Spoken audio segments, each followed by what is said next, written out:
Bonjour à tous mes chers amis, bienvenue dans cette nouvelle vidéo de Kaiju documentaire.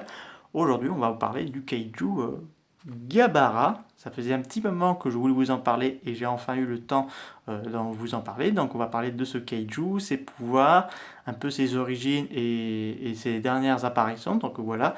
Donc Gabara apparaît dans le film Godzilla Attack All Monster dans Godzilla's Revenge. Donc c'est un film assez triste parce que c'est une année, il faut savoir que le film sort l'année où Ichi Surabaya nous a quittés. Donc c'est pas lui qui a fait les maquettes de certains et le costume de certains kaiju.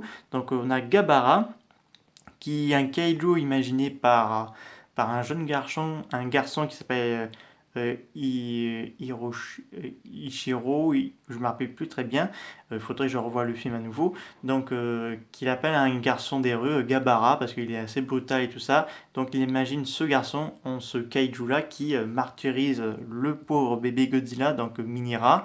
Donc Gabara c'est une espèce de reptile grenouille, ou je suis pas sûr si c'est un amphibien, c'est plus un reptile féminin, donc c'est une femelle, donc assez brutale, je pense, si c'est une femelle, j'ai pas osé regarder, donc enfin bref, donc là elle a des pouvoirs d'électricité, donc elle peut donner des coups et les électrocuter en laissant sa main sur la tête de ses adversaires ou partie du corps de l'autre, et donc assez grognon. Donc Godzilla, enfin d'abord Mineral a réussi à mettre une raclée, donc Godzilla lui met KO Gabara, qu'elle s'enfuit sur l'île Monster Island. Donc Gabara, c'est quand même une réincarnation, comme du mal réincarné. Je vois une espèce comme un esprit maléfique qui est un peu farceur, qui s'en prend à toutes sortes de personnes innocentes, rien pour le plaisir. Je vois à peu près comme ça. Donc là, on a affaire à une espèce de créature complètement venue du fin fond d'une forêt sombre. Donc voilà. Et je pense que le costume Gabara va être recyclé pour faire le costume Titanosaurus parce que la poitrine, je pense qu'il y a une certaine comparaison, je suis pas sûr, mais j'ai comme l'impression que le costume Gabara sera recyclé, mais ça c'est un autre sujet que ça que je n'ai pas trouvé.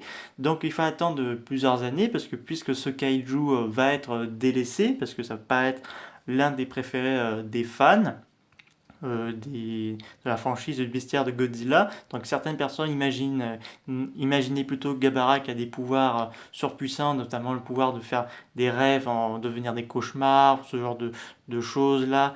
Certains, je crois, certains souhaiteraient voir un crossover entre King Caesar et Gabara. Ça aurait été assez intéressant que Gabara soit une espèce de protagoniste qui plonge l'humanité dans des cauchemars atroces ou quelque chose comme ça, et que King Caesar devrait combattre Gabara. C'était certaines rumeurs que j'ai entendues.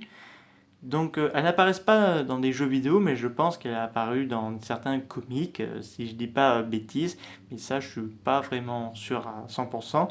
Elle revient cette année 2021 dans Godzilla Singular Point. Donc là, on change son nom et son look. On l'appelle Bulunga. Non, Bulunga ou Salunga. Non, c'est Salunga. Qui a l'air une espèce de reptile d'allure de singe parce que ça se passe en Inde. Et donc il y a une mythologie sur Salunga alias Gabara, qui est une créature qui vit dans l'ombre et qu'elle vit dans, dans excusez-moi, j'ai un petit peu le trou noir, dans la fumée rouge, enfin pas la fumée rouge, mais un peu, vous voyez que je vais vous dire, donc elle sera un peu battue par les humains, mais elle tentera une dernière fois pour riposter, parce qu'elle arrivera quand même à s'échapper. Le look de Gabara dans Godzilla Singular Point, je suis un peu mitigé, je m'attendais plus au look de 1969, mais vu que Gabara n'avait plus jamais revu, enfin jamais remis les pieds dans un série ou un projet de Godzilla, donc il fallait remodifier. Surtout le réalisateur a voulu plus utiliser des kaiju de l'ère Showa. Donc Gabara était l'un de ses choix parce qu'il voulait faire une mythologie. Est-ce qu'on la verrait dans la suite? Ce serait pas mal parce que Parce qu'on ne sait pas qu'est-ce qui allait arriver. On sait qu'elle est vaincue, mais est-ce qu'elle est toujours vivante ou je sais pas. On n'a pas d'autres informations là-dessus. J'espère sincèrement qu'on aura une saison 2 pour Godzilla Singular Point parce qu'il pourrait avoir une saison 2 et je voudrais que Gabara soit un peu plus présent, plus protagoniste de seconde ou bien combat aux côtés de Godzilla parce que ce serait plutôt assez intéressant. Donc voilà. Peut-être pas un projet solo Sorel parce que je pense pas que ça pourrait bien marcher. Peut-être un protagoniste pour un film King César, je verrais plus ça plutôt qu'un protagoniste Godzilla ou plutôt elle combattrait aux côtés de Godzilla comme la saison 2 de Godzilla Singular Point, ça pourrait être assez intéressant. Dans le Monsterverse, je la verrais plutôt, parce que si elle fait une apparition dans le Monsterverse, je la verrais plutôt comme une créature qui vit cachée dans la terre creuse, peut-être pas à la surface, mais plus dans la terre creuse, en train de chasser ses proies à la manière d'un fauve et qui les dévore avec appétit. Et donc King César ou même Gorosaurus devraient combattre cette dernière. Donc voilà, on verra si Gabara revient.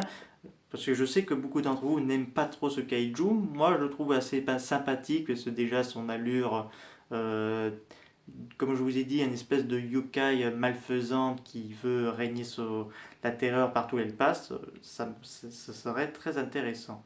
J'espère que cette vidéo vous aura beaucoup plu. N'hésitez pas à me dire ça dans les commentaires. Je vous dis à très bientôt. Prenez soin de vous et à bientôt.